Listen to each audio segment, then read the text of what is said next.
Hey traders from around the world, what's going on? Holla at your boy, it's me, Jeremy Alexander Newsom with RealLifeTrading.com. We're doing absolutely fantastic. I'm going to keep today's review short. Why? Because you're about to receive approximately 6 hours of recording from today's Mentorship Monday program. Today is June the 12th, 2017. I'm going to cover the broader markets and some stocks that I got requested from our YouTube live stream. Decided to do that today. This is the first time I've ever done it. So if you guys liked it, let me know your feedback on that if you wouldn't mind. I really appreciate it. But for those of you who subscribe to Real Life Trading or are active on our YouTube channel, we posted, 4 different live streams today. About to be a fifth one here in about 32 minutes.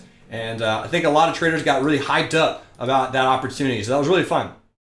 Anyway, let's look at the broad markets, a few stocks, and then we'll hop right into the afternoon swing trading room here in about an hour and 2 minutes, and that will also be open and recorded for everyone who wishes to view it. The SPY, this is personally what I would like to see happen. I don't think it's going to necessarily, but I would love a pullback. Today and yesterday in the tech sector, some really phenomenal pullback opportunities happening, and we're going to look at a few of those today. Tomorrow is Tech Giant Tuesday in the afternoon swing trading room. If you're watching this and haven't gotten the link yet, you can hop over to RealLifeTrading.com and you can click on this little link right there, and you will get the opportunity to check out our trading rooms. But again, the afternoon room is 5 to 6 p.m. On Tuesday, we look at Tech Giant Tuesday, and Tech Giant Tuesday is a big deal. You'll notice the Qs. Look how beautifully we traded right down to that 50 EMA. I talked about that all morning long, and how I think this is actually a pretty healthy pullback on the broader markets, and I think this is a buying opportunity.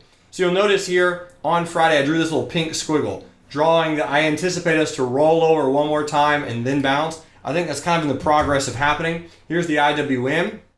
IWM, very nice inside day candle today. And then here's the Dow Jones. Dow Jones, relatively strong. Actually didn't really blink at all on Friday. In fact, made a new all-time high. So an interesting dichotomy in the markets. The retail sector, a little bit stronger today. We are in Macy's on a bearish swing trade, so it'll be interesting to see if that trade works or not. Target finally bounced bullish, ticker symbol TGT. Target had a beautiful confirmed double bottom on Friday. There's your double bottom, and there's a close above the neckline. A lot of traders in bullish on Target kind of for the long haul. Financials were also relatively strong on Friday.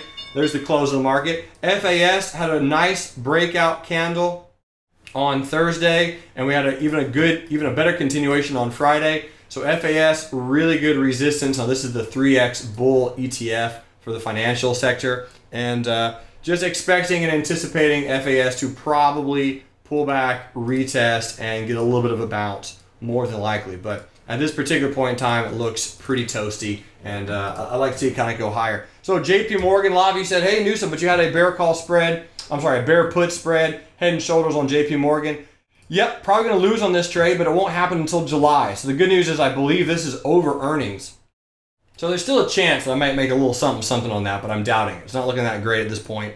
But the risk was small. The reward was bigger than the risk. We did close below the neckline. JP Morgan was one of the very few, actually, stocks that did close below its neckline. And the other ones like Bank of America did not close below that neckline. Morgan Stanley, Wells Fargo, a few others. Wells Fargo looks more like a double bottom. American Express also did as well. Never really got that head and shoulders pattern. So anyway, we tried on JP Morgan. Hasn't not worked yet, but we'll keep an eye on it and see what happens. Trivago, still in Trivago, bullish. Doesn't look that great. Going to move up the stop tomorrow. Chesapeake Energy. So the energy sector was up a tad today. We did watch CHK some today for a bullish day trade, but just never really got anything wonderful on this one. So on CHK, you did get some good volume this week. I'm hoping personally that this is a Morningstar reversal and that CHK bounces. But realistically, if the market does have any kind of strong selling, I think CHK is going to break its way down to 363. But as far as a day trade concerned, nothing really to talk about on that one. NVIDIA, ticker symbol NVDA, had a little bit of a bullish candle today, kind of bouncing off of some of these moving averages. We lost 1R on Tesla today, trying to take it bullish. It did end up closing bullish, but really didn't do very much. Here's the trade that we took, and it was a great R to lose because we could have lost much more. But we got in here, we had our stop right there, and that was it, right? Good risk. It broke lower, ended up getting stopped down the trade. No big deal. The two winning trades was Netflix and Disney. So here's Netflix. And Netflix, I love this pullback. Love the fact that it traded down to the 100 simple moving average. I am planning on buying the dip tomorrow. Not saying this is going to happen, but if Netflix gaps down to the 100 simple like this tomorrow, I'll be looking at trading this bullish. But my credit spread fans, bull put spread fans, longer term trade fans, I love this pullback on Netflix. It's down like 10% in 2 days. And personally, yeah, I'm kind of watching for a little bit of a dip there on Netflix. And last but not least was Disney. So we played Disney for a very, very small game.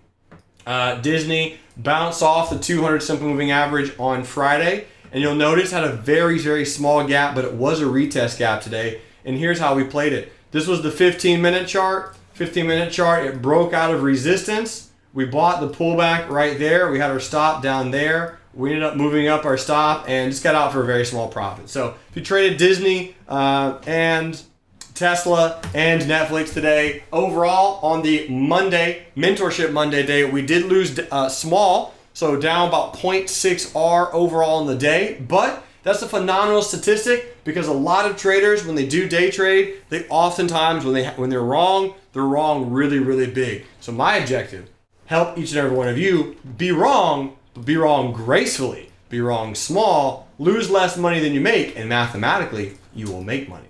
Ladies and gentlemen, thanks so much for tuning in. I'll see most of you hopefully in about 57 minutes because, hey, why not? It's entirely free. Be there or be a triangle. I'll see you later. And until then, remember, love life, and trade it. Bye.